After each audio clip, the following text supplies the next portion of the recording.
Venez vous relooker chez Luminel. Salon de beauté Luminel vous présente le journal. Luminel, osez être la plus belle.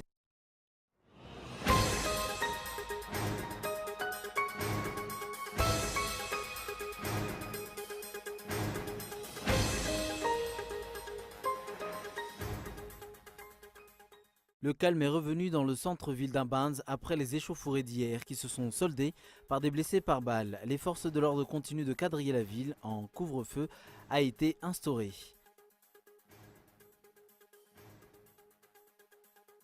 En choisissant Air Austral, un concurrent principal, comme partenaire stratégique, le conseil d'administration d'Air Madagascar se trompe de plan de redressement, défend Serge Zafmaouf.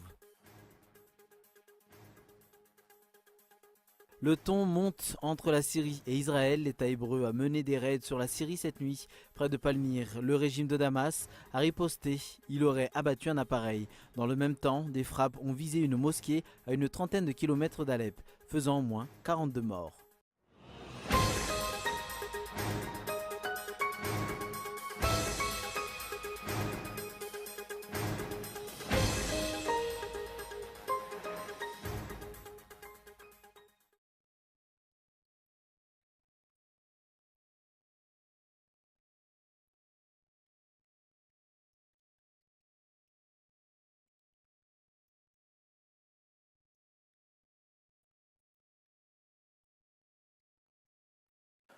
Bonsoir à tous et bienvenue dans cette nouvelle édition du Journal sur Cool TV. Ouvrons l'actualité sur du social.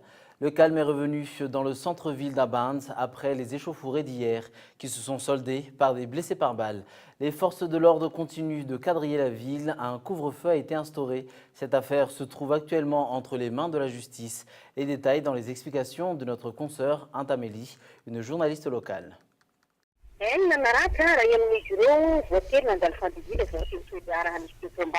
6 personnes ont été blessées. Une personne a dû être opérée ce jour. Pour rappel, le 24 février dernier, une attaque a eu lieu dans le quartier de Bengav où un père de famille qui accompagnait sa femme allant acheter du kat a été tué. Le coupable a été arrêté par le Fouknoul à Imbinz qui ensuite a été livré aux forces de l'ordre et a été emprisonné. Mécontent, le Fouknoul a envahi la prison pour revendiquer ce coupable afin de le livrer à une justice populaire. Les éléments des forces de l'ordre ont fait leur travail. La population a lancé des pierres. Voilà pourquoi 6 personnes ont été blessées. Hier, 16 mars, la ville d'Imbinz a été déclarée ville morte.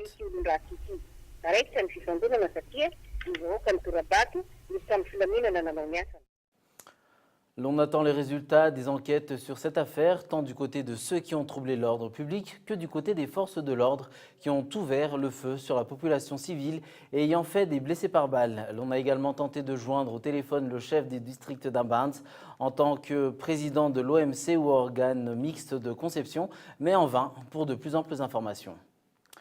En choisissant Air Austral, un concurrent principal comme partenaire stratégique, le conseil d'administration d'Air Madagascar se trompe de plan de redressement, défend Serge Zafmaouf. D'après ses explications, il faut faire l'appel d'offres pour s'ouvrir vers de grandes compagnies. Tout de suite les images. La compagnie Air Austral a été choisie par le conseil d'administration Air Madagascar comme partenaire stratégique de la compagnie aérienne nationale. Une situation qui a fait monter au créneau les observateurs de la vie politique. Pour Serge Zafmaouf, choisir Air Austral, un concurrent d'Air Madagascar comme partenaire stratégique, n'apportera rien pour la compagnie aérienne nationale. En fait, il n'y a jamais eu de transparence sur le cahier de charges de l'appel d'offres. Et aujourd'hui, il y a moins de transparence sur les offres financières et les offres techniques des différentes compagnies. La question qui se pose est simple. Qu'on le veuille ou non, Air Austral appartient aux Réunionnais, opérateurs réunionnais. Air Mauritius appartient à des opérateurs mauriciens. Ce sont nos concurrents directs quand on parle de tourisme. Il ne faut pas parler de complémentarité. Pour l'instant, on est concurrents. En choisissant Air Austral est une petite compagnie à l'échelle des compagnies aériennes. Donc, ça ne nous apporte pas un plus. En fait, ce qu'il nous faut, c'est une compagnie en fait beaucoup plus importante. Qu'on le veuille ou non, Ethiopian Airlines est plus fort et plus grand que Air Austral. Mais moi, je dis qu'il faut refaire l'appel d'offres et s'ouvrir en fait vers d'autres compagnies, éventuellement asiatiques, qui pourraient s'intéresser de venir sur Madagascar. Donc, je ne vois pas l'intérêt de faire une alliance avec une petite compagnie. Ça ne va pas apporter de plus pour Air Madagascar. Pour Serge-Joseph Mahouve, donc, il faut rechercher de grandes compagnies aériennes et refaire l'appel d'offres. Pourquoi ne pas réévaluer l'évaluation faite par le cabinet chargé de recruter le partenaire stratégique Lanstil? Air Madagascar a besoin aujourd'hui, je dirais, d'augmenter le flotte d'Air Madagascar. Or, ça m'étonnerait qu'Air Austral ait cette capacité-là. Donc, est-ce que le jeu est de dire que demain, la moitié de l'avion d'Air Austral serait Air Madagascar et l'autre moitié serait Air Austral et vice-versa? Est-ce que c'est ça le partenariat qui va venir demain? Est-ce que le partenariat va consister à faire semblant de mettre un avion sous la couleur d'Airmad, mais avec des pilotes en fait d'Air Austral aux commandes? Voilà toutes les questions qui se posent. Parce qu'il n'y a jamais eu de transparence sur le cahier de charge. Si le CA est transparent, ils n'ont qu'à rendre public le cahier de charge, au moins, s'ils ne veulent pas qu'on sache les offres techniques et les offres financières de l'appel d'offres. Mais je ne vois pas où est le problème. S'ils sont transparents, soit on est transparent, soit on ne l'est pas. Bon. On dit qu'il y a donc des grands cabinets qui ont fait l'évaluation. Vous savez, grand cabinet ou pas grand cabinet, la technique d'évaluation est identique. Donc, on peut aussi évaluer ce que les grands cabinets ont fait comme boulot. Air Austral a donc été choisi au détriment d'une plus grande compagnie aérienne, qui plus est, une grande compagnie qui n'est pas son concurrent direct dans la zone Océan Indien. D'ailleurs, l'année dernière, le ministre du Tourisme Roland Ratsirac a fait savoir son penchant pour Air Austral, qu'il souhaitait devenir le partenaire stratégique d'Air Madagascar.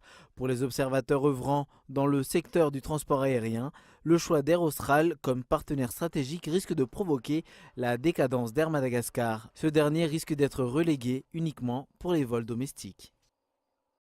Sur un tout autre sujet, l'échec du gouvernement de mettre un terme au trafic illégal de bois de rose est un message qui suscite un véritable découragement chez les communautés de base. Dans son récent rapport présenté au Conseil des droits de l'homme des Nations Unies, John Knox, le rapporteur spécial sur les droits de l'homme, affirme qu'il est difficile de comprendre l'échec de poursuivre en justice les responsables des coupes illégales de bois de rose et des trafics s'il n'y a pas de corruption. Tout de suite le reportage. L'échec de mettre un terme au trafic illégal de bois de rose suscite un réel découragement chez les communautés de base qui considèrent que leurs efforts de protéger les forêts sont inutiles compte tenu du fait que les ressources continueront à être exploitées par les soi-disant barons de la mafia du bois de rose, une minorité d'individus qui profitent au maximum de ce trafic, écrit John Knox, le rapporteur spécial sur les droits de l'homme dans son récent rapport. Selon ce rapport, en 2013, la conférence des parties de la CITES, la Convention sur le commerce international des espèces de faune et de flore sauvages menacées d'extinction, a adopté un plan d'action pour Madagascar. Celui-ci demandait à ce que le pays redouble d'efforts et pour qu'il mette un embargo sur l'exportation de tous les stocks de rondins de bois de rose jusqu'à ce que le comité permanent de la CITES approuve les résultats de l'audit sur le stock et applique le plan pour déterminer quel composant du stock a été légalement accumulé et peut être légalement exporté. Depuis, le secrétariat de la CITES et le comité permanent, un corps intergouvernemental chargé de faire un rapport à la conférence des parties, ont régulièrement déclaré que Madagascar n'a pas réussi à se conformer à l'Action Plan. Le secrétariat de la CITES rapporte que les coupes illégales de bois d'ébène, de bois de rose ou les importantes exportations illégales n'ont ni ralenti ni été arrêtées. Ce secrétariat fait état de nombreuses saisies de cargaisons illégales de bois de rose faites par d'autres pays. En septembre 2016, le secrétariat rapporte que seulement 9 des 203 infractions enregistrées concernant les lois environnementales sur la période 2003-2006 ont abouti à une condamnation qu'aucune poursuite en rapport avec des cas de trafic illégal ou de commercialisation d'espèces de bois de rose comme le d'Albergia ou le Diospyros n'est arrivée à son terme et que jusqu'à maintenant Madagascar ne dispose d'aucune loi pour réprimer le trafic de palissandre. Le trafic illégal est intimement lié à la corruption, fait valoir le rapporteur spécial des droits de l'homme aux Nations Unies. Durant son séjour à Madagascar, les enquêteurs environnementaux et les journalistes lui ont plusieurs fois rapporté que le trafic illégal de coupes de bois de rose était fait ouvertement. L'identité des principaux barons de bois de rose semble être connue de tous, écrit John Knox. Par conséquent, il est difficile de comprendre l'échec de poursuivre en justice les responsables des coupes illégales de bois de rose et des trafics s'il n'y a pas de corruption. De nombreuses chancelleries étrangères haussent en silence le ton suite au mode de travail du régime actuel concernant la distribution des aides aux sinistrés. Ils sont contre l'octroi des aides au BNGRC pour que par la suite les dirigeants puissent faire des récupérations politiques à travers la distribution des aides. On fait le point avec Boaz Razanassou. Le comportement des pays partenaires de Madagascar après le passage de la tempête tropicale Enao suscite beaucoup de questions auprès de la classe politique. Pourquoi les pays amis se font-ils petits face à l'ampleur des dégâts laissés par le cyclone Enao après son passage? L'on connaît actuellement que les chancelleries étrangères rechignent à octroyer leur aide directement au Bureau national de la gestion des risques et des catastrophes. La raison, le manque évident de confiance entre eux et l'État. Les chancelleries étrangères ont alors adopté une autre alternative. Elles ont envoyé leur aide auprès du système des Nations Unies, à charge pour celles-ci de distribuer les aides auprès des sinistrés. D'après certaines indiscrétions, les récupérations politiques faites par les dirigeants dans la distribution des aides octroyées par les pays partenaires sont à l'origine de ce manque d'enthousiasme à faire des dons auprès du BNGRC.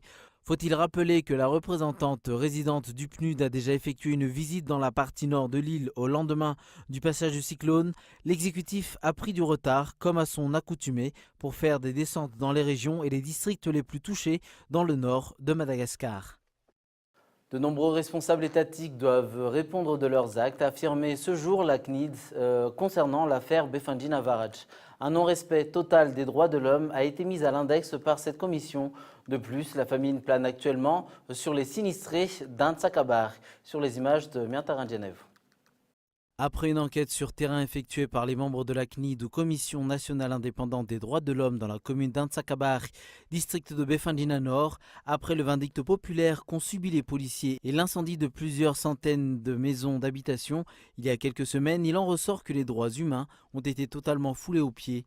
Les droits de l'homme n'ont pas été respectés tant par l'assassinat des 2 policiers que par l'incendie des villages. La famine plane actuellement à l'endroit de la population de cette localité. La CNID réclame que des mesures drastiques soient prises à l'encontre des agents de l'État responsables de près ou de loin de cette situation.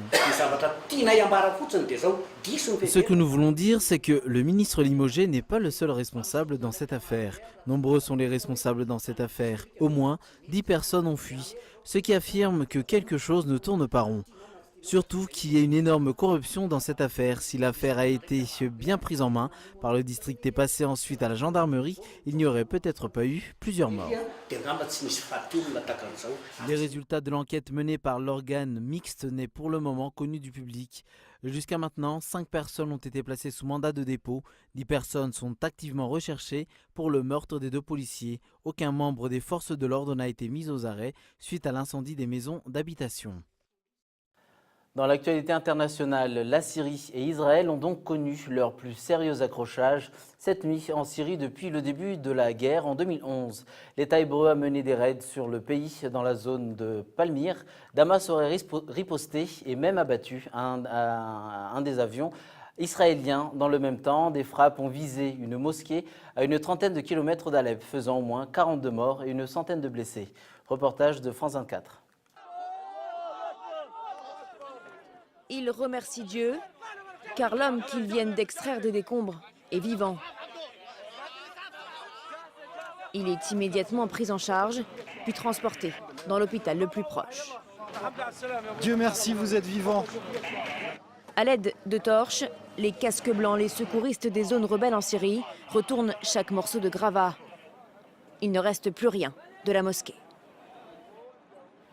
C'est dans le village d'Al-Jiné, entre Alep et Idlib, un peu après la prière du soir, que des raids aériens se sont abattus sur le bâtiment. Des frappes, pour l'instant non identifiées. Car dans le ciel syrien, il y a les avions de Damas, ceux de Moscou, ceux d'Ankara et enfin ceux de la coalition internationale menée par les États-Unis. Et justement, Washington reconnaît avoir mené une frappe dans la zone, mais nie avoir visé la mosquée. L'armée américaine affirme qu'elle va mener une enquête. Ils ne se connaissent pas et vont se rencontrer à la Maison-Blanche. Angela Merkel est reçue aujourd'hui par Donald Trump, une visite qui sera particulièrement scrutée. Les deux dirigeants veulent mettre en avant la solidité des liens qui unit les deux pays. Reportage de France 24. La chancelière allemande veut avant tout créer une relation de travail avec le président américain, un allié incontournable, et elle veut aussi lui faire comprendre l'importance de l'Union européenne pour Berlin, mais aussi pour Washington. On le sait, pour Donald Trump comme pour certains de ses conseillers, comme le nationaliste Steve Bannon, l'Union européenne n'est pas importante, il privilégie les relations bilatérales. D'ailleurs, Donald Trump a plusieurs fois fait l'éloge du Brexit, et la chancelière allemande espère un changement de ton. Elle va aussi venir à Washington en tant qu'ambassadrice de son économie. Elle va y défendre le libre-échange alors que Trump prône le protectionnisme. Angela Merkel sera d'ailleurs accompagnée d'une délégation de patrons d'entreprises allemandes, dont les chefs de des entreprises Siemens et BMW, avec un message. Ces entreprises allemandes emploient des milliers d'Américains, et donc finalement les deux leaders qui sont aussi très pragmatiques et ont le sens du business devraient trouver des terrains d'entente. Avant de refermer ce journal, voici un rappel des titres. Le calme est revenu dans le centre-ville d'Ambans après les échauffourées d'hier qui se sont soldées par des blessés par balles. Les forces de l'ordre continuent de quadriller la ville. Un couvre-feu a été instauré. En choisissant Air Austral, un concurrent principal comme partenaire stratégique, le conseil d'administration d'Air Madagascar se trompe de plan de redressement, défend Serge Zafmaouf. Et enfin, le ton monte entre la Syrie et Israël. L'État hébreu a mené des raids sur la Syrie cette nuit, près de Palmyre. Le régime de Damas a riposté, il aurait abattu un appareil. Dans le même temps, des frappes ont visé une mosquée à une trentaine de kilomètres d'Alep, faisant au moins 42 morts. Voilà qui referme ce journal. Merci d'avoir choisi Cool TV pour vous informer. Prochain rendez-vous avec l'information, demain à 20h45. Bonne soirée et au revoir.